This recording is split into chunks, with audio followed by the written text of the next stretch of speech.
নির্বাচন এলে সত্যের প্রভাব বেশি থাকে নাকি মিথ্যার প্রভাব বেশি থাকে? সাধারণ মানুষ আসলে জানে না যে কার কি দায়িত্ব। তো দেখা যাচ্ছে নির্বাচনের সময় সত্য না মিথ্যার প্রভাব বেশি, মিথ্যার প্রভাব বেশি এই কারণে যে সেই প্রতিনিধিটা ওই কথাটাই বলে যে কথাটা মানুষ শুনতে চায়।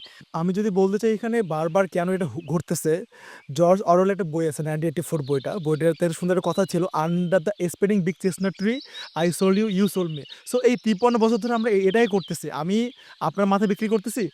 তারপরে যখন অন্যান্য গুলো সুযোগ পাচ্ছে, ক্ষমতায় আসতেছে, তারাও সেইভাবে মাথা বিক্রি করতেছে। এখন যেসব নেতারা আসলে সেই পর্যায়ে যায়, তারা অনেক সুন্দরভাবে মিথ্যা বলে আমাদের মাথাগুলো কিনে নিচ্ছে। যে কত ভালো মিথ্যা বলে মাথা কিনে নিতে পারে, এটাই বর্তমান বাংলাদেশের রাজনীতি। সো মানে বেসিক্যালি বাংলাদেশের রাজনীতিতে মাথা বিক্রি রাজনীতি চলতেছে। সেই ফার্স্ট টু লাস্ট। সুক্রালোজ থেকে তৈরি স্কোয়ারের জিরো ক্যাল চিনিবাদ মিষ্টি স্বাদ। কথা দিয়ে কথা না রাখা এটা আমাদের একটা প্রাচীন সংস্কৃতির মতো। এই সংস্কৃতি থেকে আসলে আমরা কবে বেরোতে পারবো I don't know, বাট আমরা হোপফুল যে আমরা যেন বেরিয়ে আসতে পারি। এটা উম যতই বলি এখানে একটা ক্ষমতার একটা ব্যাপার আছে।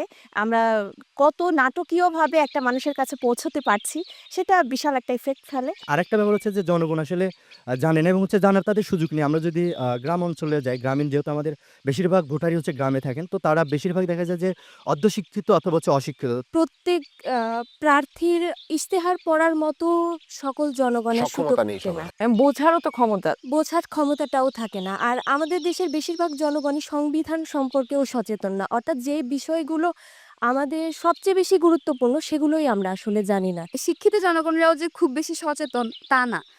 আমাদের বরঞ্চ শিক্ষিত জনগণদেরকে আত্মসচেতন হওয়া উচিত। কিন্তু আমাদের হচ্ছে যে ফোকাসটা হওয়া উচিত প্রান্তিক পর্যায়ে মানুষের উপর।